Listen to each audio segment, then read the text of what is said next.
Hi, this is Michael Stern. Welcome to Credit Talk. I am filling in for Todd Stern. He will be back next week, same time, same channel. So I'm going to be here for the next 25 minutes or so. We're going to talk credit. We are going to talk finances, whatever questions you have regarding your credit, your situation, and we will get to it. First things first, it's funny is that I'm doing the show this weekend. A couple of days ago, I was watching The Big Short, which people haven't seen. It's about the recession, or people that knew about the recession before it even happened. And it's almost a scary movie at times because that was just a horrible time for everyone, especially myself, and I never want to experience something like that again. But the reason I was watching it again is because if you drive around anywhere, you're going to the city right now, your suburbs, you're seeing so much new construction everywhere. Everywhere you look, there's just new construction going on. It's to the point now where it's almost scaring me a little bit, because the last thing we want to see is what happened in 2008 or get anywhere near that again. So just take a look if you notice and see new construction going on everywhere, whether it's the city, the suburbs, more so than in any time in the last 5 years. It's going on everywhere. Also, a couple other things we wanted to talk about is that before the recession too, if you were trying to purchase a home, if you're trying to purchase a condo, it was a different world, and it was only a few years ago as far as being able to purchase one. It really wasn't that complicated. Credit scores did not have to be your 700s, your 680s. People were getting approved at 590. People were getting approved who weren't making really enough money to even pay their mortgage, and it was a scary time. And luck, for better or for worse, we're in a situation now where most likely it's not going to happen again. Now, the closest thing that people can get as far as credit scores or getting approved for a loan, like they did in the past, really are FHA loans. Now, most people will qualify for an FHA loan. FHA loans are anywhere between, some guys can do it, some brokers, some banks can do it for as low as 580, or his credit score really between 580 and 640, although more along the lines of 640 is the score you're going to get approved for if you're going for an FHA loan. So just people are wondering, where do my scores have to be at to get approved for a house? Where do they need to be? And at the very least, like I said, usually around 640 if you're going for an FHA loan, but you also need to show at least 6 months worth of pay stubs. So you need to be working for at least 6 months to also qualify for a home loan. So it's not just the credit score that you need as far as qualifying for a home loan. And also, a couple other things we wanted to talk about. Again, feel free to call in if you have any questions. We're here for a little bit. But people are also asking, how can I get my credit score? People don't know that everyone says, well, can I get my credit score? I can get it free once a year. The easiest way to get your credit score, besides the once a year, just to see it any time, really is to use one of the online sites that's available. Everyone talks to me, they say they go to Credit Karma, and I have Credit Karma myself. The best thing about Credit Karma is that it informs you and gives you updates if anything new hits your credit. It will give you alerts. And the best thing about it, again, is it's free. As far as credit scores, Credit Karma might not be the most accurate. If you're looking to get a credit score and you don't want it to affect your credit, Experian, Equifax, FreeCreditReport.com, these are companies online that, yes, you do have to pay the $20, $30, but at the same time, you're getting a fairly accurate score. But at the same time, you're not getting an inquiry. You're not getting a hit on your credit, and that is the most important part, because every time that somebody pulls your credit, you are going to lose points, and it's something a lot of people aren't even aware of. And the thing going on the worst right now that people aren't aware of, especially when anyone walks into a dealership, somebody can go into a dealership with a 700 credit score, have their credit pulled, walk out with a car, but have their credit pulled maybe 5-6 times, and then walk out and get a car, but walk out with a 630 credit score. So it's something to be aware of. I always tell people, if you're going to go to a dealership, make sure that they only run the credit at least once or twice. And we've got a caller, so why don't we check out. Hey now, what's your question? Hi, how are you? Hey, what's going on?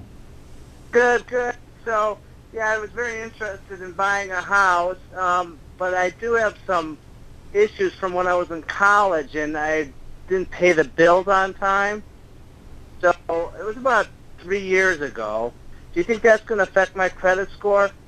Well, again, you want to, as far as bills go, it's going to show up as late pays or collections when the bank winds up pulling your credit report.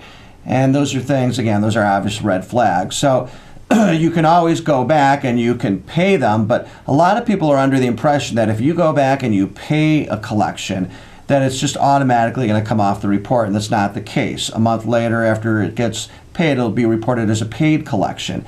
And yes, it gets the debt off, but it doesn't come off the report for at least 7 years.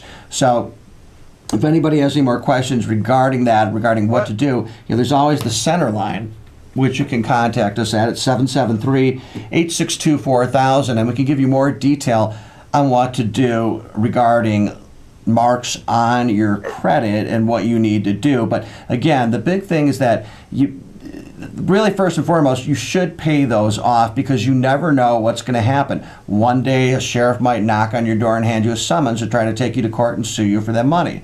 So you never know. It doesn't go away. So the collection agency sent me a bill about a year ago, and I owed like $200, and they said they would take $100 for it. But somebody told me that if I pay, it hurts me more to pay $100 versus pay the $200. Something it'll reflect negatively on my credit report. But I said, what's the difference if it's paid? What do you think I should pay it in full, or just take the cheaper part? On the report, when you pay where you settle for lesser amount, that's pretty much what it's going to say on the report, settled for lesser amount, and the banks do look at that. So at the same time, though, I tell people it's all relevant to what you can afford. If you can only afford to pay so much, then you do what you have to do. But again, on the report, it is going to say paid for lesser amount if you wind up settling for a smaller amount. So. Okay. Yeah, that's the way it's going to show up on the report. And I think I can kind of see the phone number behind you, but you're kind of blocking it a little bit there. Move over, son. All right, there we go. There we go. Okay, here we go. Wonderful. Well, I'm glad I can please you. Thanks a lot. So, all right, have a good night. So, as he was saying, a lot of people think that, they don't pay their collections and they think it'll just go away. Like I said, you never know. Even it doesn't even have to be on a credit report for someone to call you and a collection company or just try to get money out of you, because you never know. I mean, these collection companies, they're always there. I remember I had my first credit card. I messed up on that. I thought I paid it off. It's from 1989. 15 years later, I got a notice saying that I owed $200. So you never know. Anyways, we've got another caller. Hello, you're welcome to Credit Talk. Yes, I wanted to make a couple of points. You had referenced credit inquiries, and according to a number of sources, including MyFICO, the instance in which your credit score would be pulled, say for instance you're shopping for a car or whatnot, that inquiries within the last 30 days would not be considered as taking a hit on your credit score while you're shopping for something. So you have, stop me if I'm wrong, you have a lot of credit inquiries on your credit, is that what you said? No, what I'm saying is that there's a distinction to be made because according to a number of resources, that the inquiries made, say within the last 30 days, assuming you're shopping for a car, that those inquiries are not going to be are not going to affect your credit score within the last 30 days, because while you're shopping, you shouldn't have to be hit with a negative impact on your credit score. So within the last 30 days, those inquiries don't count against your credit score. Yeah, I couldn't hear you fully, but I could pretty much make out the gist of your question. As I was just saying earlier, is that when you go to dealerships, they will pull your credit, and they're not going to do it once, not going to do it twice. Sometimes they'll do it as many as 7, 8 times. And every time it gets pulled, it costs you points. So again, for anyone who goes to a dealership looking for a car and you have to have your credit pulled, make sure you let them know to only pull it once. Because, again, as I said, I've seen people walk into dealerships with 700 credit scores, get the car, and walk out with a 630. So now the dealers, they're trying to find the best deal out there for you, but at the same time, their way of looking at it, well, they got you the car, so they don't feel too bad about it. But this is happening to everybody. I hear this every day about people getting their credit pulled over and over again at dealerships and just losing points while they're there. So thank you for calling. A couple other things I wanted to get into in our short time here is that people are asking me about the difference between a Chapter 7 and a Chapter 13. Sometimes they don't know what to file. Well, a Chapter 13 basically it's a form of consolidation. It almost is a consolidation where you are arranging to pay your creditors back. Chapter 7, it's a different story. You are basically filing, you are not paying it back. And a lot of people are wondering, well, why can't I just file a Chapter 7 and just get rid of my debt? It's not that easy either, because it all depends a lot on the income that you're making, the income that you're bringing in, your debt. So a lot of things go into it too. People are also asking, can they include their student loans in bankruptcies? And back around this rule changed about 92, 93 or so. Scary, because I was actually looking into it. When I first got out of college, I had student loans. I freaked out. I didn't know what to do. But there was a time in around 90 or 91 or so that you could file a bankruptcy and include student loans in your bankruptcy. But you cannot do that anymore. And student loans, they're worse than the IRS because they're tougher to negotiate with. With at least the IRS, with the tax lien, you can negotiate the balance to a degree. With student loans, they're really not negotiable. And just like tax liens, they could garnish your wages, and there is nothing more scary out there for people than a garnish, because that is where basically these companies are taking part of your paycheck automatically, and there is nothing you can do about it, and you never want to get to that point. So, but like I said, also some of the callers too, you can only do what you can. You've only, I say that nobody knows their finances better than themselves. So, another question I want to get into is that a lot of people, as far as late pays and paying online on the internet, a lot of times too, I see this too, where people will wind up paying every month. They go to the computer, they pay online. But the problem with that is that not a lot of times, but some of the times, it doesn't automatically mean that payment is going to go through right on time. I always tell people, set up automatic debit, where it is automatically debited every month at the same time. I get this a lot too when I talk to people who are out of the country, and they come back and they forget to miss a payment. No matter where you go, if you set up automatic debit, that way you never have to worry about paying a bill because it's already set up for you. I think we have another caller. Hello, what's your question? Yes, I don't know if you were able to hear my question in its entirety. Like I said, according to a number of resources, including MyFICO, on this specific question, that should you go into, for instance, your hypothetical of going into a dealership, that as long as it's within the last 30 days, it should not by law affect your credit score. So that is the point with regard to what this resource is providing. And I'm wondering what resource you're using. Okay, you cut off towards the end. What was the last thing you said? I'm sorry. I'm asking what resource you're using, because MyFICO is considered a very legitimate and credible source with regard to information about credit scores and credit information. And again, their point is that by law, credit inquiries within the 30 days during which for instance, you're shopping for that car, do not count against your credit score. So yes, it may take a hit, but it doesn't take a hit while you're shopping. So it's not as if 2 weeks ago you had a 700 score and now you found your car and now your credit score is a 630. That's not what's going on. A month and a half from now, after you bought your car, it may take a hit. But again, we also need to let people know that it depends upon where your credit was to begin with. Simply pulling somebody's credit report, if you have an 830 credit score, and numerous entities pull your credit score, you're going to be hurt far less than someone who has a much lower credit, because of your standing. So, people need to recognize that. In some cases, pulling your credit score only affects it by a couple of points, according to a number of studies, including from the University of Chicago. Yeah, I get the gist of what you're saying. Sorry, the calls I could kind of hear them, need to be a little louder, but I got the gist of what you're saying, and I was kind of talking about that earlier again, and that is, again, when you do go into a dealership, like I said, let the dealers know to be only pulling your credit once or twice at the most, because again, you could walk into a dealership with a high score and at the same time walk out, get the car, but walk out with a 630 or so. And these are, again, these are hard. These inquiries will stand there for 2 years. So it's unfortunate that every time someone has to look at your credit, that's going to cost you points.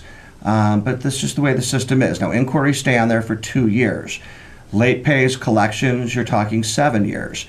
Bankruptcies, or public records such as a BK, tax lien, judgment, you're looking at 10 years on your credit report. Another caller, hello. Go ahead, you're on the air.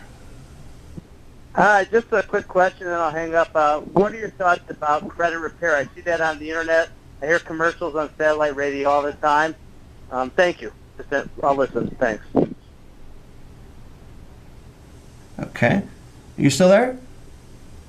Okay, we lost it. Yeah, well, I think, again, I can't hear too well with our speakers a little messed up today, but you're talking about credit repair companies and hearing commercials about that on the radio and so. And, if you are going to call a credit repair company, look into it. I'd say that first and foremost, check online and just Google. I tell people too, if they're whatever they're looking for, whether it's credit repair, whether you're looking for an attorney, whether it be bankruptcy, whether it be real estate.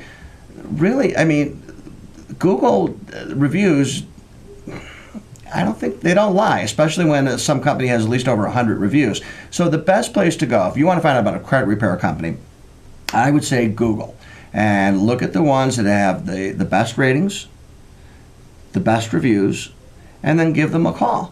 Because again, the ones that are legit, you can get your credit fixed to where it needs to be to get you to where you're going.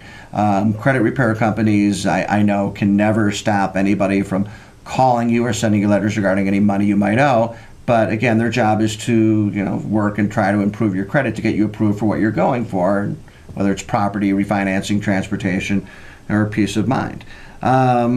A couple other things, thank you for calling. A couple other things we wanted to go over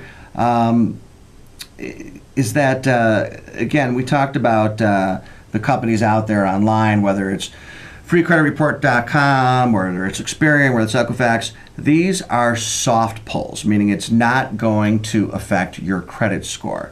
At the same time, you do have to pay the credit companies. So basically, you're paying the $20, $30, but at the same time, you're not getting a hit on your credit report. It's not an inquiry. So it's really the safest way to check your credit score. A lot of people don't even know that they can go to these companies online and check their scores. I've talked to people sometimes who've gone over a year without checking their credit score. Should never go that long, not to mention with all the fraud that's out there as well. You should always know your scores. You should always know what's going on with your credit. At the very least, once every 4 months at the very least or so, always check your credit and see what's going on. Another thing that happens too is a dangerous thing as well for any future parents out there. When it comes to you're about to have kids, here's something you should not be doing anymore, is naming your son Junior, or same name, Sam, Junior, Bill Junior, whatever. This has been going on for 20 plus years where the credit bureaus get very confused. And a lot of times the father's credit, let's say the father has negative marks on his report, they're going to wind up on the son's report. Negative marks on the son's report is going to vice versa wind up on the father's report. So it's again, this is not something that the credit bureaus are doing intentionally, but it's something that you see an awful lot out there, and people are not aware of it. So it's a real dangerous thing. I've been telling people for years now to be a junior or to have the same name as your parents, because again, it can cause nothing but problems for the credit bureaus, with the credit bureaus. And it's just not something that can be fixed overnight as well, which is even more frustrating. So it's something you might want to look at.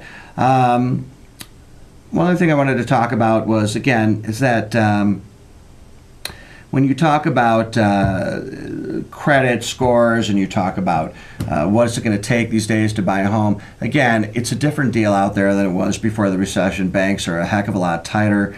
So what you really need, besides having a clean credit report with no negative marks, you also need to have positive credit. And a lot of people ask me, what is the best way to build your credit? Pre-recession, it was really being a secondary user on a credit card. People would sign their name and they'd be a secondary user. So the trade line would show up on their report even though it wasn't their card. Banks don't look at that the same anymore because you're not the primary user, and stuff like that just got the banks. One of the many things that got the banks into trouble during what caused the recession. So when people ask what's the best way you can build positive credit, I tell them that secured credit cards are the best way right now to build positive credit. Every bank, with the exception of Chase, offers them, and if you talk to a bank about a secured credit card, they're going to know why you want it. But it's really the safest and easiest way to build positive trade lines. And the whole point of secured credit cards, again, you build those trade lines. Banks want to see that you're paying on things, that you have open trade lines. Secured means that the money is secured by the money in your checking account. And again, it's the easiest, simplest, and safest way to build positive trade lines when you're trying to build your credit. Especially if you're 20 or 21 and you're just starting to build your credit, that's the safest and easiest way to do it, because again, really anybody can get a secured credit card. Once in a while you get denied, but it doesn't happen much. And again, it falls for the same thing too. People who are older and have messed up their credit with bankruptcies, late pays, collections, they want to rebuild it. Secured cards, again, are the safest and easiest way to go about building your credit. Best way to do it. So, and again, the best thing with these companies online is that you can always check your credit. You pay the $40 a month or so, and you can see your scores constantly. If you need any more information about that, you can call the center, 773-862-4000. We will tell you all about, help you out with questions as far as your credit report. Where can you get your report without it hurting you? The things we've all talked about in the last 20 minutes. Again, 773-862-4000. If you have any questions, call the center and we will walk you through and guide you through your problems and try to get you on course to the best track for you.